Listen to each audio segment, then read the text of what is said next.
마태복음 17장 22절에서 27절 제목을 하늘 침노하기 그렇게 잡았습니다. 침노한다는 것은 자격이 없는데 들어오는 거죠. 그러니까 하나님께서 세례 요한의 때부터 천국은 침노를 당한다 그랬는데 하나님께서 세례 요한, 사람, 여인이 낳은 자 중에서 가장 큰 자, 어쩌면 하나님의 역사에서 유일한 성공인지도 모르겠어요. 그 세례 요한과 하나님의 독자인 예수를 우리를 위해서 내어주셨어요. 우리를 위해서 내어주셨어요. 사람 중에 가장 큰 자와 하나님의 독자를 내어주심으로 자격 없는 우리를 보고 하나님 나라 좀 누리라고, 너무 가난하고 병들고 힘들고 사랑도 없고 긍휼도 없고 용서도 없이 그냥 그 가리고 숨긴 그 처절함 속에 사는 우리가 불쌍해서 하나님이 사랑으로 창조하시고 하나님이 이 조화대로로 창조하신 이 세계를 마음껏 누리라고 침노하라고 세례 요한과 자기 외아들을 내어주셨어요. 하늘은 우리가 만들 수 없지요. 우리가 만들 수 있는 게 아니죠. 우리가 할 수 있는 것은 누리는 것밖에 안 돼요. 누리라고 우리에게 이제는 자격이 없어도 누리라고 내어주셨는데 그것까지도 우리가 누리지 않아요. 왜? 믿음이 없어서. 무엇이 믿음인가? 도스토옙스키의 그 까라마소프가의 형제들 중에 파암풀이라는 얘기 아마 다 들어보셨을 거예요. 얘기는 그런 거죠. 아주 인색한 노파가 하나 있었습니다. 그래서 죽고 지옥에 갔어요. 지옥에 갔는데 너무나 처참한 것이에요. 그래서 그 수호 천사가 하나님 앞에 저 노파를 좀 구원을 해달라고 사정을 하는 거예요. 그러니까 하나님이 그 수호 천사를 보고 그래, 노파의 생애 중에 선한 일이 있으면 그걸 찾아와라 그랬어요. 그래서 이 천사가 찾아봤더니 거지에게 파암뿌리를 준 게 있어요. 그래서 하나님 앞에 이 노파에게 선한 것이 있었습니다. 그러고 왔어요. 그때 하나님이 그래, 그러면 그 파암뿌리를 갖고 가서 그 노파를 지옥에서 건져내라 그랬어요. 그래서 수호천사가 가서 그 파암뿌리를 노파가 잡고 이제 지옥에서 천국으로 올라오는데 이 할머니가 올라오니까 사람들이 그 다리에 막 매달려요. 그 순간에 이 노파가 내 거야 그러면서 그 매달린 사람들을 들고 차다가 팥뿌리가 뚝 끊어졌다. 그런 얘기예요. 되게 이 얘기를 이제 선한 일을 하라 뭐 그런 뜻으로들 사용을 하는데 그건 얘기를 듣고 작품을 안 읽어봐서 그래요. 이 얘기는 그루센카가 알로샤에게, 알로샤는 이 까라마조프가의 이 구원자의 이상을 가진 그 셋째 아들이죠. 그래서 이 그루센카는 굉장히 예쁘고 매력도 있고 뭐 그런 여인이에요. 그런데 지금은 이제 그 수도원은 아니죠, 정확하게. 그런 그 공동체에 들어와 있는데 알로샤를 유혹을 하는 거예요. 알로샤를 유혹을 하는데 알로샤가 유혹이 안 돼요. 그래서 이 그루센카가 이제 여러 가지로 이렇게 떠보죠. 그 결과를 얘기하는 얘기예요. 이 파암뿌리 얘기를 해주면서 내가 그 노파다. 나는 이 세상에 사랑이, 용서가, 긍휼이, 또 풍요가, 복이 있다는 사실을 나는 믿지 않았다. 겉으로 다 뭐라고 해도 이 세상은 혹독한 것이고 사랑이 어디 있냐.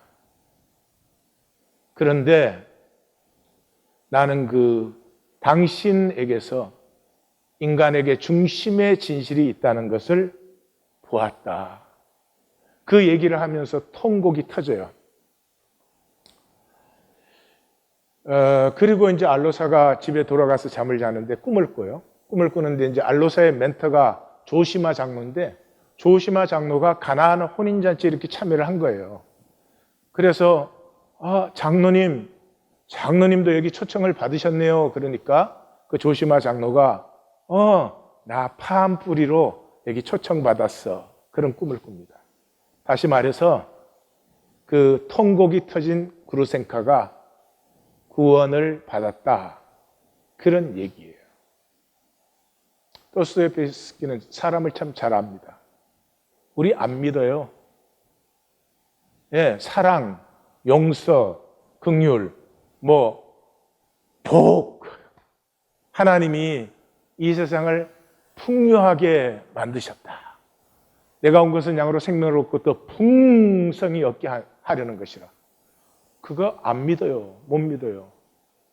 삶은 가난하고 어렵고 힘들고 병들고, 그럼 그건 당연한 걸로 믿어요.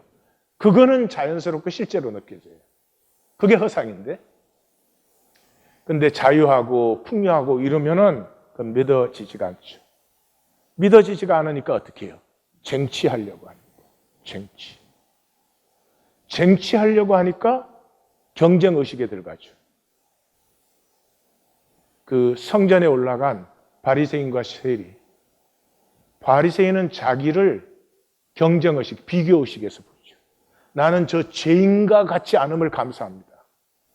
그 사람 지옥으로 갔어요. 근데 세리는 감히 가까이 오지도 못하고 고개를 들지도 못하고 가슴을 치며 나를 긍휼히 여겨주시옵소서. 이 사람은 자기에게는 의와 공로가 아무것도 없지만은 하나님의 풍요하신 용서와 자비와 긍휼을 바라보는 사람이에요. 저가 어렵다 하심을 얻었다. 이 불신의 사람들, 사랑이 어딨냐 세상에. 용서 같은 소리. 내 거 내가 안 지키면 누가 지켜주냐. 이런 사람들 점점 멀어지죠. 안 믿는 만큼 하나님의 실제에서 점점 멀어집니다. 인생의 문제는 살지 않은 것이 아닙니다. 우리 모두는 참 치열하게 열심히 삽니다. 종신토록 땀 흘려 수고합니다. 그런데 가시던 불과 엉겅퀴를 거두어요. 왜요? 중심의 진실이 없으니까. 그 많은 것을 했는데 한 가지도 내 생명이 피어나는 것으로 하지 않았으니 다 소멸되어 버렸습니다. 오랜 세월을 살았습니다. 그런데도 생명이 장성하지를 못해요. 우리가 아니에요. 사탄에게 속은 에고예요. 마태복음 16, 17, 18장을 지나서도 에고로 사는 사람은 그것이 저주입니다. 그럴 수 없습니다. 그런 일이 있어서도 안 됩니다. 이 말씀을 전하는 제 가슴은 참 비장스럽습니다.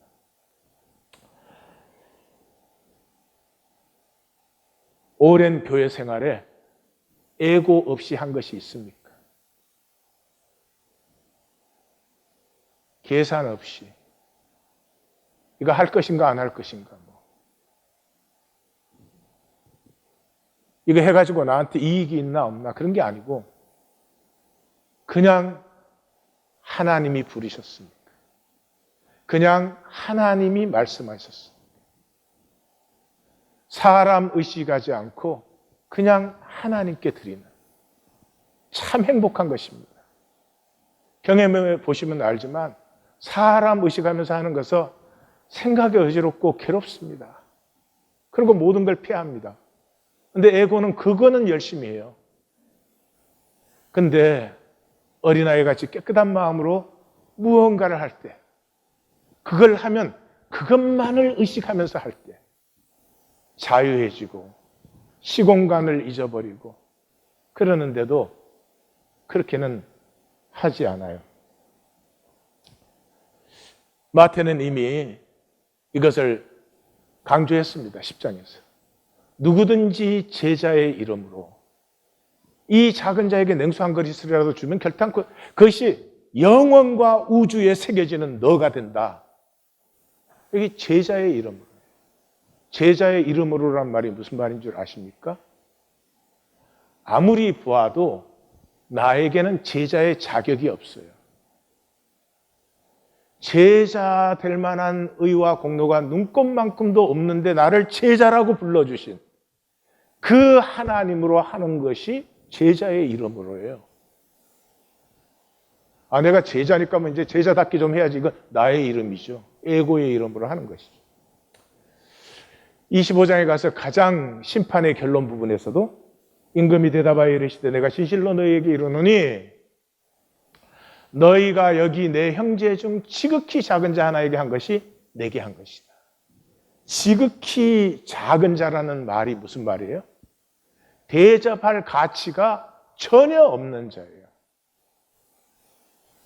그 사람 대접 안 했다고 뭐 불이익이 오는 것도 아니고 누가 나를 나무랄 것도 아니고 뭐 당연한 일이고, 그런데 그 대접할 자격이 없는 자보다 내가 더 자격이 없는 거예요.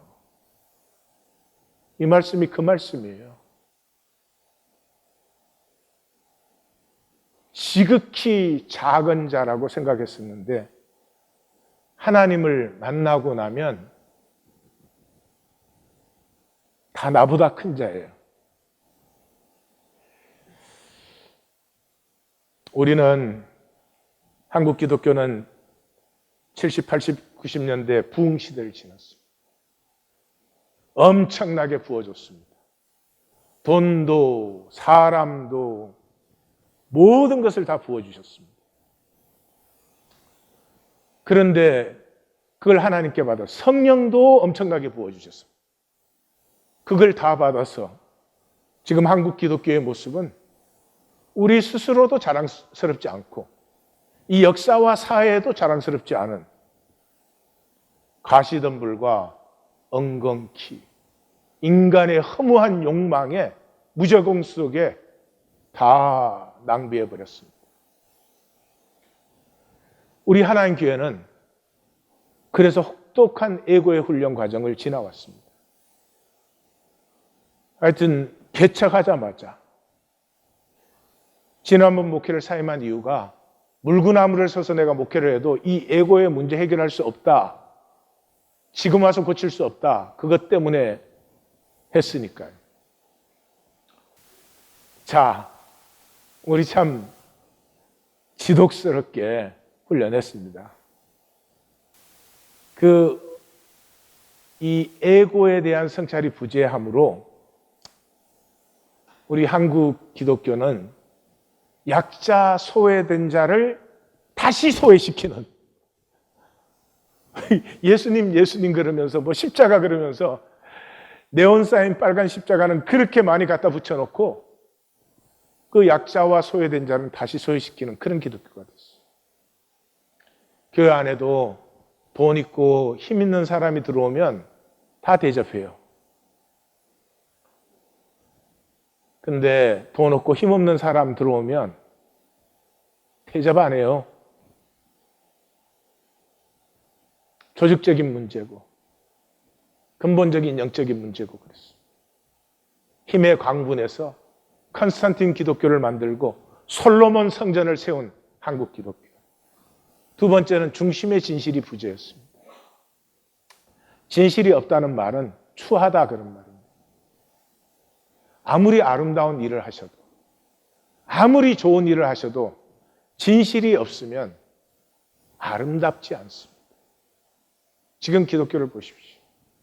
이익 집단화 되어가지고 우리가 정당한 권리가 있다. 왜 우리 권리를 핍박하느냐 뭐 이런 소리만 합니다. 예수님이 그랬습니까? 십자가가 그랬습니까? 신약이 그랬습니까? 구약이 그랬습니까? 이게 어디서 나온 기독교입니까? 컨스탄틴 제국에서 나온 기독교. 그래서 다 이데올로기화 되어 있어요.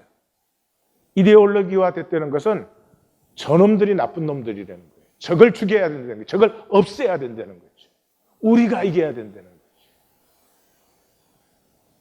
이 역사와 사회가 지금 기독교를 보면 아름다움을 보지 못하는, 그 수치스러움을 스스로 느끼지도 못하는, 그리고 서로 손가락질만 하는, 그리고 결과적으로 기독교는 세상의 연장선이 되었습니다. 거듭남이 없어요. 거듭나면 아이가 태어나면 자라게 되어 있죠. 그러니까 성화가 없습니다. 성화가 없다는 말은 거듭남이 없다는 말이죠. 숫자와 돈을 숭배하고 타락한 종교성. 사람에게서 가장 아름다운 것이 종교성입니다. 아무리 어두운 곳에 있어도 하나님을 기억하며 무언가 절대자를 기억하며 소망을 가질 수 있습니다. 살인의 순간에서도 멈출 수가 있습니다. 사실 인간을 인간답게 하는 것이 종교성입니다. 근데 이것을 기복신앙으로 타락시켰습니다. 복되고 싶다. 그게 잘못된 것입니까? 아닙니다. 그게 하나님의 명령이죠. 복되라는 거죠. 근데 마귀에게 속아서 어떻게? 복되고 싶다. 나만. 네? 실제적으로 좋았더라, 심히 좋았더라. 하나님이 사탄이 속여서 이렇게 어둡게 보이는 세상 속에도 하나님이 창조하신 것은 부요와 풍요와 얼마든지 나누는 생명의 잔치를 창조하신 것이다. 이걸 믿지 못하기 때문에 내가 쟁취해야 됩니다. 다른 사람이 쟁취하면 불안해지는 것이. 단절. 나를 단절로 봅니다. 결코 통할 수가 없죠. 하나님은 구약과 신약 전체 하나님은 어디에 임재하십니까? 고통의 자리에 임재하십니다. 왜 하나님은 이스라엘 백성을 택했을까요? 이스라엘 백성은 시작이 식민지예요. 애굽에서.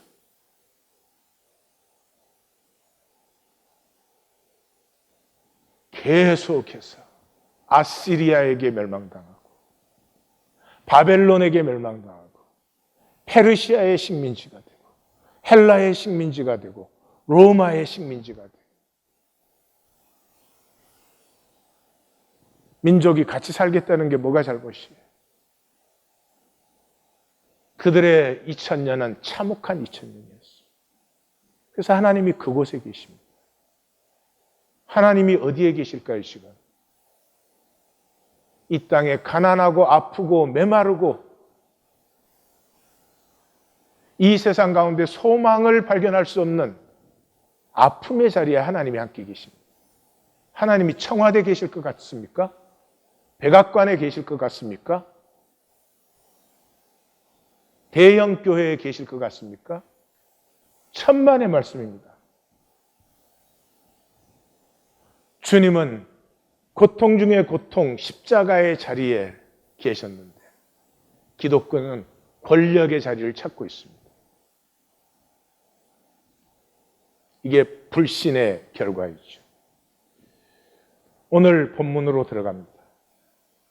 오늘 본문에서 우리가 말씀 만나기를 했기 때문에 하나님이 우리를 참 긍휼히 봐주시는구나 하는 걸 만나요. 저는 17장 시작할 때 난감했습니다. 무슨 얼굴이 해같이 빛나고 크기에 또 고기를 잡아서 동전을 꺼내라. 동전은 그냥 크레딧 카드로 하나 주시지. 참 이 얘기 갖고 무슨 말씀을 전하라는 건가 도대체.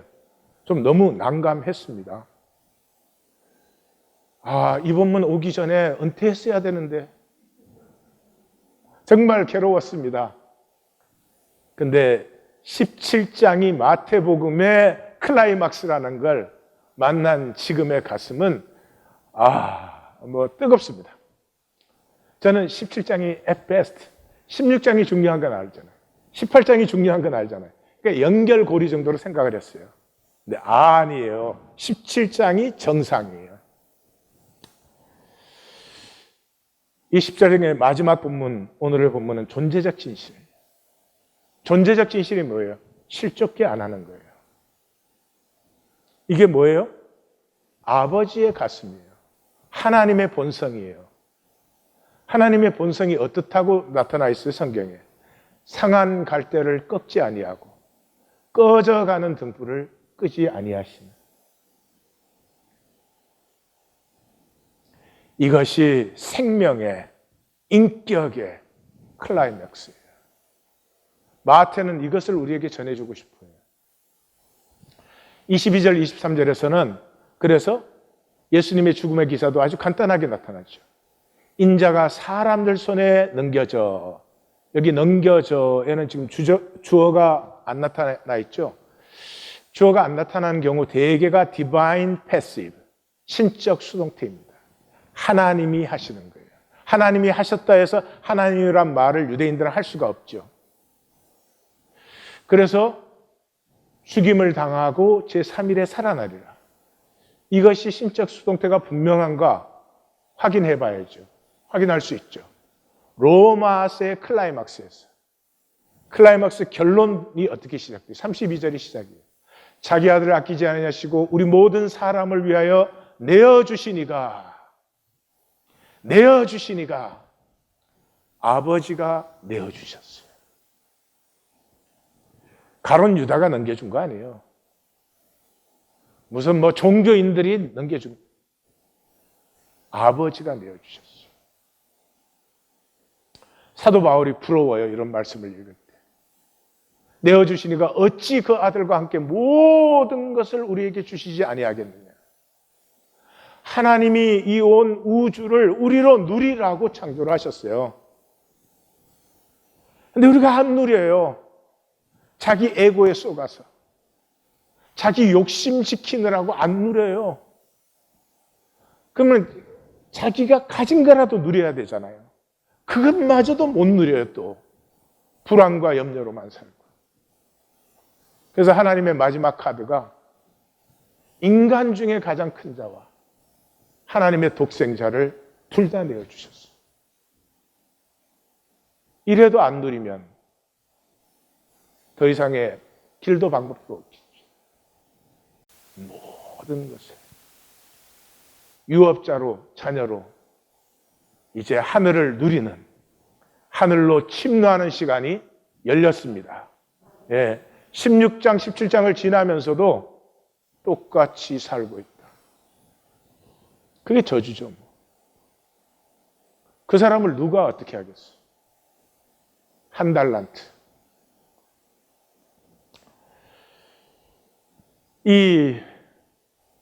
왜 세상의 현상이 이렇게 우리를 속여도 이 세상은 사랑과 긍휼과 용서와 복과 풍요와 서로 함께함과 서로의 손을 잡음과 서로 위로해줌과 격려해줌과 그런 것 속에서 무한히 풍성하고 아름다울 수 있다는 것을 왜 못 믿어요? 아무것도 아닌 배설물 같은 걸 움켜쥐고 지켜야 되는 것으로 왜 그렇게 살아요? 이 외아들을 내어주신 아버지를 못 만났기 때문에. 이해하고 다 알지요. 한 번도 실제로 못 만났어요. 실제로 못 만난 것을 어떻게 살 수가 있겠어요? 여기에서 우리는 벌써 변화산을 만나게 되죠. 변화산에서 하나님이 그랬잖아요. 그의 말을 들으라 그랬어요. 왜 그의 말을 들어요? 그건 기뻐하시는 자인데 사랑하는 자예요. 왜 기뻐하시고 사랑해요? 아버지의 말씀을 그대로 이 땅에 전하고 있으니까. 그래서 이 두 번째 십자가의 말씀은 3인칭으로 아버지의 말씀으로 전해져요. 그래서 첫 번째는 굉장히 복잡했잖아요. 예루살렘으로 올라가서 장로들과 대제사장들과 서기관들과 공산당은 안 돼. 서기관들이 많아. 죽임을 당하고 복잡했잖아요. 근데 두 번째는 간단하잖아요. 사람들의 손에 넘겨 죽임을 당하니라.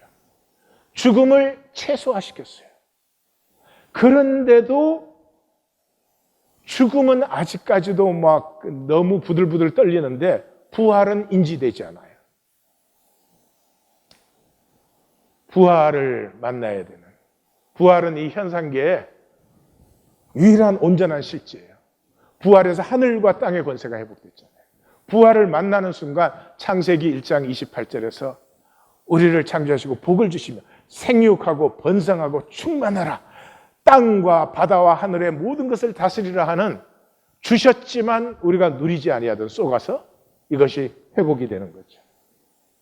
그래서 24절에서 26절은 성전세 받는 자들의 요구에 아들은 세금 내지 않는다, 그 얘기를 길게 하는 거예요. 그게 핵심은 간단해요. 왜요? 아들은 자기 유업이야. 내가 세금 받을 사람인데 무슨 세금을 내? 그러니까 27절의 말씀을 위해서 그것이 기록되어 있는 거예요. 이 마태복음의 특징이죠. 펀치라인이. 그러나 우리가 그들을 실족치 않게 하기 위하여.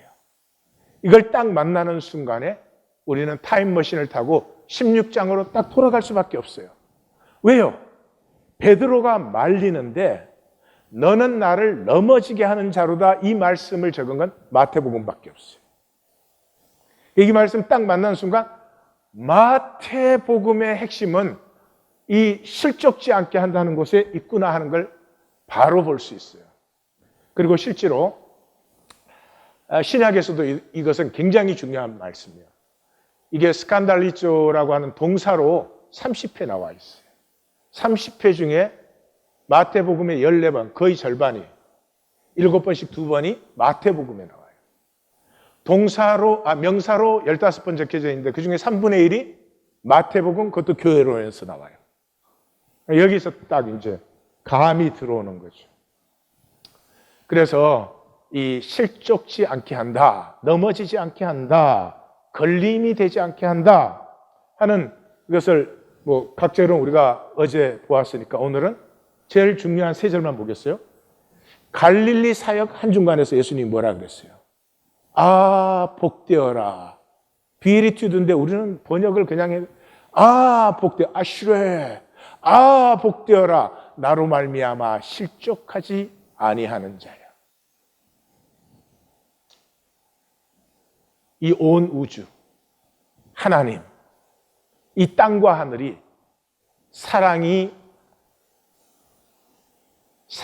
것을 믿지 못하는 사람. 예수님이 농담이죠. 십자가가 어떻게 복이야? 종교생활 하니까 십자가 하지만 십자가 지라 그러면 질 수도 질 리도 없죠. 13장 하나님 나라의 비유에서도 7개 비유가 나오지만 우리는 말씀 만나기로 했기 때문에 사실은 2개의 비유다. 씨 뿌린 자와 가라지의 비유다. 그래서 결론은 가라지 비유에 있어요. 가라지 되면 안 된다는 거죠. 그 가라지의 경고에 이 말이 나오죠. 가라지에 2대 악이 있어요. 2대 악 중에 첫 번째 악이 뭐예요? 넘어지게 하는 거예요. 실족게 하는 거예요. 그 다음에 교회론에 들어가면 이렇게 말하죠. 누구든지 나를 믿는 이 작은 자 중 하나를 실족하게 하면 연자맷돌이 그 목에 달려서 깊은 바다에 빠뜨려지는 것이 낫다. 여러분 바닷가에 안 살아봐서 이 말을 잘 못 느낄 텐데 어부들에게는요 소원이 있어요. 어부들의 소원이 뭔 줄 아세요? 땅에서 죽는 거예요. 옛날 어부들은 땅에서 죽는 사람이 거의 없어요. 바다에서 되게 죽어요. 근데 바다에서 죽으면 제삿날이 없어요. 불분명해요. 짐작해서 드려야 돼요. 무덤이 없어요. 그래서 어부들의 소원이 땅에서 죽는 거예요. 근데 그 어부들에게 지금 제자들에게 하시는 말씀이에요. 연자맷돌이 목에 걸려서 깊은 바다에 빠치운다. 그게 낫다. 이 예수님이 무슨 말씀하시는지. 실족게 하느니 그게 낫다. 이게 우리 가슴에 부딪혀야 돼요. 그럼 그때부터 살 길이 열려버려요. 그래서 바다에 가서 낚시를 던져. 어부는 말이죠. 한 달만 바다에 안 나가도 새로 나가면 어색합니다. 그게 바다예요. 땅은 이렇게 고정되어 있잖아요. 근데 지금 예수님만 3년 바다에 안 나갔잖아요. 근데 바다에 가서 고기를 잡으래요. 어려운 길이에요. 실족지 않게 한다. 간단할 것 같죠? 이제부터 내가 실족해 하는 그런 말이나 행동하지 말아야지. 천만의 말씀입니다. 해보시면 이것이 우리 인격과 삶의 가장 어려운 도전, 가장 그러므로 귀한 도전이다. 만날 수 있어요. 그 다음에 분명히 하나님의 이적이요. 첫 고기를 잡아서 입을 열면. 예, 내가 실족치 않게 하는 말 한마디가 내게서 나온다면, 실족치 않게 하는 감정이나 행위 하나가 나온다면 이건 하나님에게서 나온 것이지 내게서 나온 것이 아니다. 느낄 수 있어요. 그때부터 하나님이 나를 통해서 사시는구나 이걸 느낄 수 있어요. 어마어마한 일이 열려요. 그래서 한 세계를 얻으면 나와 너를 위하여 주라. 내 것만이 아니고 실족지 않게 하는 이 마음을 살기 시작하면서부터 우리가 피어나기 시작해요. 원천계는 마음이 만물과 통하고 현상의 성과학을 넘어서 생명이 하나인 복이에요. 이 만물을 통하고 부여하게 하셨고 모든 것이 나의 유업이고 함께 누리고 하는 이것은 이렇게 머리로 배워서 안 되는 말이고 어린아이 같은 순전함에서 열리는 삶이에요. 우주를 가만히 보세요. 참 신기합니다. 참 신기합니다. 이 가을이 왔잖아요. 나뭇잎이 이제 자기를 떨어뜨리기 시작하는 거 봐도 참 신기하지 않습니까? 연어가 그 바다를 돌아서 몇 마리를 돌아서 자기 태어난 곳으로 와요. 철새가 수만 마일을 납니다. 자기는 한 번도 가보지 않은 길을 찾아서 돌아와요. 예. 아프리카 사하라 사막에 가면 수만 전의 호수였는데 지금은 다 드라이 아웃 돼가지고 그냥 표면에 물고기 뼈들이 있어요. 이게 수만 년이 됐으니까 이게 더스트가 돼 있어요. 매일 그 사막에서 피라미드 몇만 개 양의 더스트가 공중으로 떠올라요. 그게 대서양을 건너서 아마존으로 와요. 아마존은 식물이 자랄 수 없어요. 그러므로 동물이 살 수 없는. 왜냐 그러면 비가 너무 많이 내려서 땅의 영양분이 다 씻겨져 내려간 거예요. 근데 그게 저런 거대한 생태계가 있어요. 뭐 때문인지 아세요? 그 아프리카에서 온 더스트 때문이에요. 그 더스트 중에 상당량은 바다에 떨어져요. 바다에. 근데 바다는 깊이에는 산소가 없어요. 생물이 살 수 없잖아요. 근데 이 더스트들이 떨어져서 침수될 때 이게 산소를 매달고 떨어져요. 믿음이 있다는 말은 그렇게 통해요. 온 우주가 그렇게 통해요. 그것이 나에게 실제가 되면 내가 그 통함 속에 들어가요. 우주의 코이노니아수. 믿음이 없으면 자기 혼자 단절돼 있어. 내가 내 거 벌어야 되고, 내가 내 거 지켜야 되고, 아이든 도대체 얼마를 벌어가지고 이 하나님의 형상인 생명이 풍성이 피어날 정도로 할 수 있는 건지 모르겠어요. 하늘로 침노하는 길이라고 오늘 그랬는데, 하늘은 그 통과 어울림을 누리는 것이. 이것은 조건과 상황을 보는 사람에게서는 그 자체가 이해가 안 되죠. 실제는 그는 존재를 사랑할 때, 하나님이 창조한 원천계를 사랑할 때예요. 이 하늘을 살면 내 안에 있는 하나님의 형상, 이 잠시 있다가 없어지는 현상 육체는 놔두고 겨자씨보다 작아도 내 안에 있는 하나님의 형상이 피어납니다. 이것이 우주와 교통합니다. 이것이 우주와 코이노니아를 이루어요. 그래서 믿음은 하늘을 사는 것이, 땅을 살면서 하나님에게 싹싹 비는 게 아닙니다.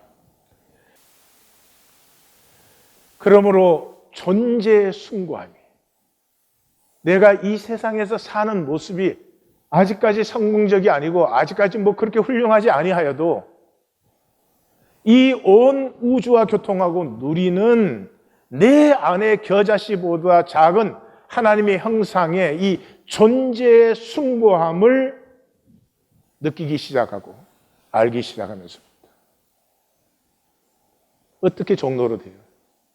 그걸 보았는데 어떻게 에고의 종로로서, 에고가 얼마나 추하고 천박하고 인색하고 지저분한데 그게 종로로 하려고 해도 되지 않아요. 중심의 진실이 중요한 이유는, 진실은, 성경이 말하는 진실은 윤리적이거나 철학적 진실이 아닙니다. 뭐가 거짓이고 뭐가 진실이 이런 게 아닙니다. 진실은 사는 것입니다. 진실을 살 수 있는 유일한 길이 실족치 않게 합니다. 실족게 하는 것은 전부가 거짓입니다. 내 에고가 들어가 있기 때문에 그렇습니다. 내 존재의 숭고함에서 피어나는 것은 절대로 실족시킬 수 없습니다. 여기까지 오면은 우리는 또 산상수훈으로 저절로 돌아가게 돼요. 타임머신을 타고. 산상수훈의 총결론이 무엇이었습니까? 그러므로 무엇이든지 남에게 대접을 받고자 하는 대로 너희도 남을 대접하라. 이것이 성경이다. 많은 사람이 이것을 이렇게 말해요. 황금률은 공자님도 말씀하셨고 세네카도 말했고 아리스토텔레스도 말했고 유대교의 예수님 전에 많은 랍비들이 얘기했어요. 황금률이 뭔 줄 아세요? 전부가? 자신이 원하지 않는 것을 남에게 하지 말라는 거예요. 이걸 예수님은 긍정적으로 표현했다 그래요. 그러니까 못 보면 어쩔 수가 없는 거구나. 그거 다 학자들이 한 얘기거든요. 자신이 원하지 않는 것을 남에게 하지 말라고 하는 것은 현상세계의 얘기예요. 현상세계의 행동을. 근데 남에게 대접을 받고자 하는 대로 남을 대접하라는 말은 존재의 세계예요. 전혀 다른 얘기예요. 내가 어떤 대접을 원해요? 부부간이라 할지라도 그 어떤 대접을 원해요?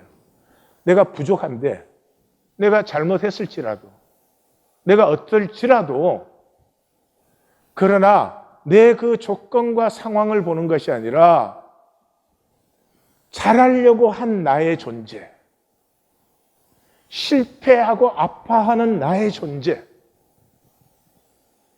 내가 100번을 실수했지만 11번째는 실수하지 않으려고 하는 내 마음을 알아주는, 내 존재를 대접해주는, 그 대접 받고 싶은 거 아니에요?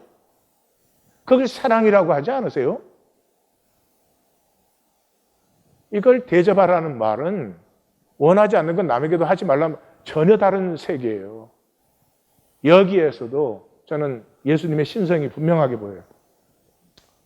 그래서 이 중심의 진실은 작아도 이게 내 안에 하나님의 형상이에요.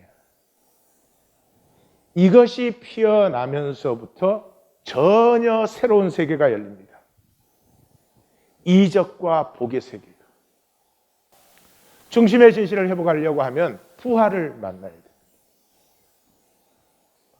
부활을 만나면 더 이상 땅의 법칙에 사로잡히지 않습니다. 육체가 있는 한 땅의 법칙에서 완전히 자유할 수는 없습니다. 그러나 사로잡히지는 않습니다. 붙들리는 만큼 더 소망할 수 있고 붙들리는 만큼 더 믿음이 단련을 받습니다. 그래서 바울이 에베소에 도착했을 때 그때 에베소에는 아볼로라는 사람이 성경을 가르치고 있었어요. 이 아볼로는 구약 성경학자 중에서는 유일하게 고난받는 메시아가 황제로 오는 게 아니라 고난받는다 하는 것을 아는 유일한 사람이었어요. 참 훌륭한 사람이에요. 성령의 도움 없이. 그러니까 참 알렉산더가 이제 도서관의 시대 아니에요. 참 열심히 연구하신 것 같아요. 그래서 바울이 도착해서 보니까 이 세례는 받았다고 하는데 그래서 고난받는 메시아는 믿는데 능력은 하나도 없는 거예요. 그래서 너희가 믿을 때 성령을 받았느냐 그랬더니 우리는 뭐 성령이 있다는 소리도 못 들었다. 그럼 무슨 세례를 받았느냐? 그러니까 요한의 세례를 받았다. 요한의 세례는 우리 때문에 십자가를 지시는 하나님의 어린 양. 부활은 모르죠. 그래서 그 부활을 증거하면서 그들이 성령을 받았다. 그런 것이 나오죠. 그래서 부활을 만나기까지 성령의 역사가 없고 또 성령의 역사하기까지 부활이 실제로 만나지지 않아요.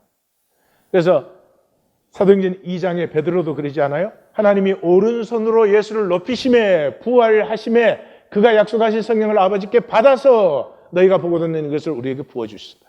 예수님이 왜 십자가에 달리시고 부활하셨어요? 우리에게 성령을 주시기 위해서. 예수님이 직접 다니면서 고쳐줘야 몇 명 고쳐주겠어요. 그런데 자기가 십자가에 죽고 부활하심으로 하나님의 영이 모든 육체에 임하리라는 이 요엘 선지자의 약속이 이루어지는 거죠. 그래서 요한복음 16장에서 제자들과 마지막 밤에 그러잖아요. 내가 떠나가는 것이 너희에게 유익하다.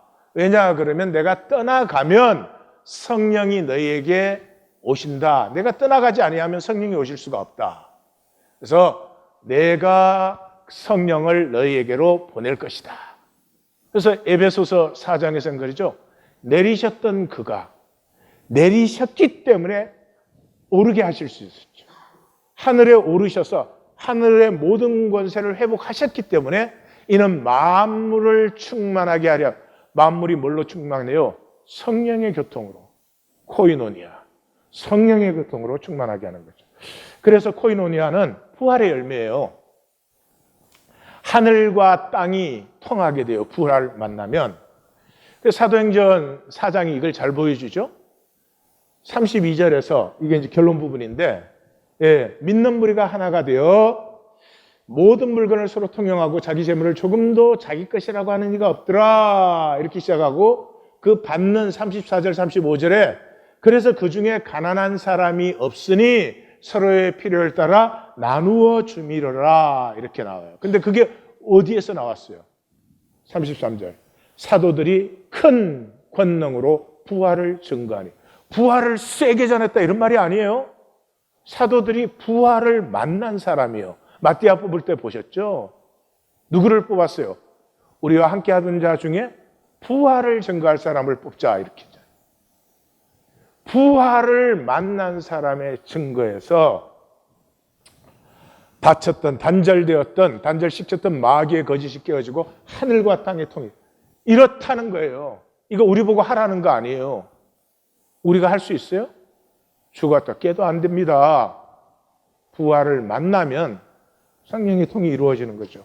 부활을 만나면 종말을 지나요. 나의 죽음을 지나요. 거기에서 이 육체 거짓 것은 사라져 버리고 하나님의 형상의 나를 만나죠. 그러면 희생이 피어나요. 희생은 자기 가치가 클 때에만 피어날 수 있어요. 그러니까 이 생명은 희생으로 피어나는 것인데요. 그게 내 존재의 숭고함을 만나야 돼요. 내 조건과 상황이 아니고 하나님의 생명을 가진 내 존재의 숭고함을 못 만나는 사람은 그 조건과 상황에 말로 닿을 수 없는 가난함, 메마름, 불쌍해요. 병 걸릴까? 사고 날까? 좋지 않은 일 일어날까? 그게 무슨 산다고 할 수 없죠. 이 부활을 만나기 위해서 우리가 말씀 살기로 들어가는 거예요. That's it. That's it. 우리는 이미 주의 이름도 알아요. 부활도 증거받았어요. 성령도 다 받았어요. 마태가 우리한테 얘기해 주는 게 뭐예요? 10장 1절에서 제자들이 병 고치는 권세, 귀신을 쫓아내는 권능을 주님께서 제자들에게 주셨잖아요. 근데 제자들에게서 그 안 나타나잖아요. 병도 못 고치죠. 귀신도 못 쫓아내잖아요.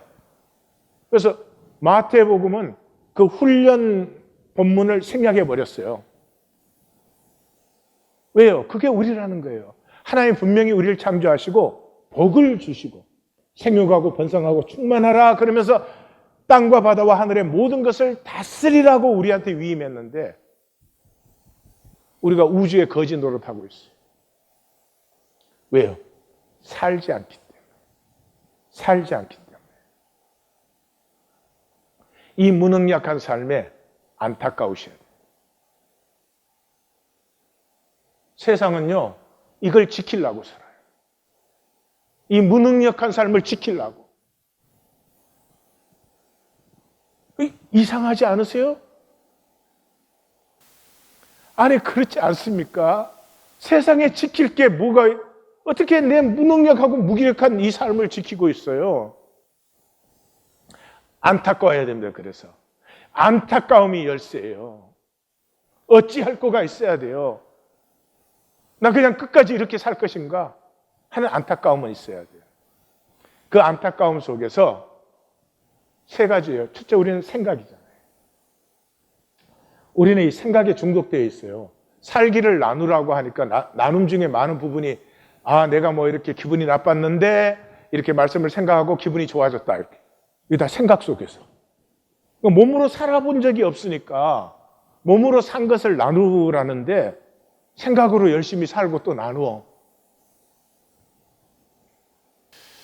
이 생각이 이제 전에는 들면은 나도 모르게 리액트 했잖아요.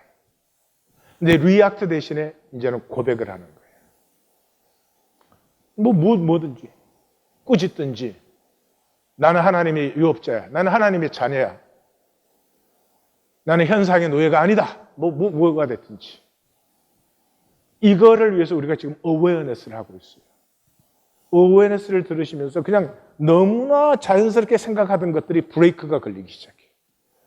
고백이 있은 다음에 이제는 행동하자는 거예요. 행동. 작아도. 프로액트로 들어가자는 거죠. 이게 인카운터링에서는. 말씀에서 뭔가 겨자씨만한 것이라도 느껴졌으면 몸으로 행동해 보자는 거죠. 그래서 이 리액트를 스탑하고 고백을 하는 데서 운명의 방향이 전환됩니다. 그리고 겨자씨만한 것이라도 몸으로 살았을 때 이게 복이 되기 시작하는 거죠. 그래서 말씀 살기는 이제는 이제까지 머리로 생각하던 말씀을 실제화시키는 거죠. 몸 만들기를 하자는 거예요. 몸 만들기. 계시록 22장 12절에 주님의 마지막 계시가 나와요. 그 계시가 어떻게 시작해요? 볼지어다 이제 내가 속히 오리니 각 사람이 행한 대로 갚아주리라. 그때 내 몸이 심판이에요. 몸 만들기예요. 몸으로 살아야 몸 만들기가 되잖아요. 그런데 이 몸으로 살기라는 것의 핵심이 뭐예요? 중심의 진실이죠. 중심의 진실. 열심히 사는 게 다 쓰러지잖아요. 가시덤불과 엉겅퀴로. 이게 중심의 진실로 산 것인지 에고로 산 것인지 그것을 알 수 있는 리트머스 시험지가 실족지 않기예요. 내 행동 때문에 누군가가 실족되었다면 그건 에고예요. 내 행동 때문에 누군가가 덕을 받았다면 그건 분명히 중심의 진실이에요. 이걸 이제 살아보자. 그리고 그걸 나누는 거예요. 이게 쐐기를 박자는 거예요. 나눔을 하는 것은 내 몸으로 산 것을 내 방향과 내 가는 길을 내가 그냥 굳혀버리는 거예요. 내 의식을 선명화하고 이게 주님 앞에 고백이 되고 교회 앞에 선포가 돼요. 그래서 빅뱅이 된 하늘로 침노하는 것이죠, 이것이. 그래서 이게 걸음마하기죠, 걸음마하기. 그리고 지금은 잘 못해요. 4살짜리가 엄마 그림 그려서 오면은 와, 잘 그렸다 그러잖아요. 그러니까 서로 격려하는. 보기에 저게 산 걸 나누는데 은근히 지자랑하는 거. 이게 보이잖아. 에고가. 그래도 격려해 주는 거야. 왜? 10%, 90%가 에고에도 10% 들어있어. 그걸 격려해 주는. 그게 뭐예요? 그걸 격려해 주는 게 존재를 대접해 줘요. 존재가 대접을 받으면 마음의 병이 치유돼요. 마음의 병이 치유될 때까지 힘이 없어요. 저는 목표를 정했어요. 우리 하나님교회 성도님들을 인도하여서 마태복음이 끝날 때까지 마음의 병을 다 치유한다. 그 다음에 이제 치료비를 빌로 보낸다. 행복해요. 생각만 해도 너무 행복해요. 약국보다 비쌀 거예요. 막 가스롭다는 듯이 웃으시네. 아니요, 제 소원입니다. 우리 참 상처가 많아요. 너무나 불안과 두려움에 무기력해졌어요. 28장까지 갈 것 뭐가 있겠어요? 이 마태복음을 지날 때 우리의 마음의 병이 치유될 줄 믿습니다. 치유됩니다. 생각의 수명이 90초예요. 90초 하고 끝나면 되는데 이걸 90년 느리고 만들고 새로 각색하고 편집하고 거기다 시달리고 있는 거예요. 마음의 병이 딱 끝나면은 90초 전에 딱 꾸짖고 생명을 살죠. 우주는 에너지 파동 아니에요. 원자는 파동과 이 떨림과 회전이잖아요. 그래서 우주 전체의 가장 기본적인 법칙이 같은 파동에 끌리게 되어 있어요.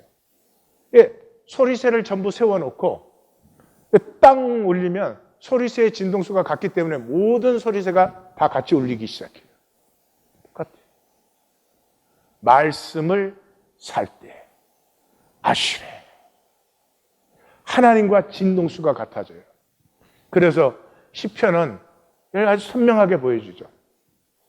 말씀을 주야로 묵상하고 사는 자, 저는 시냇가에 심은 나무가 철을 따라 열매를 맺으며 그 잎사귀가 마르지 아니한 것 같아요.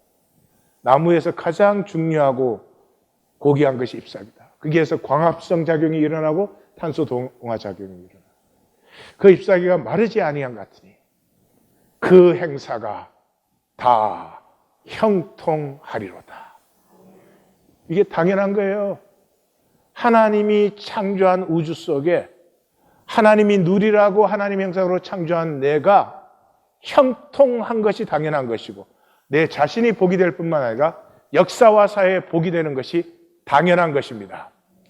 우리 마태복음의 말씀 살기를 통해서 사탄의 거짓이 깨어지고 하나님의 복과 진실이 증거될 줄로 믿습니다.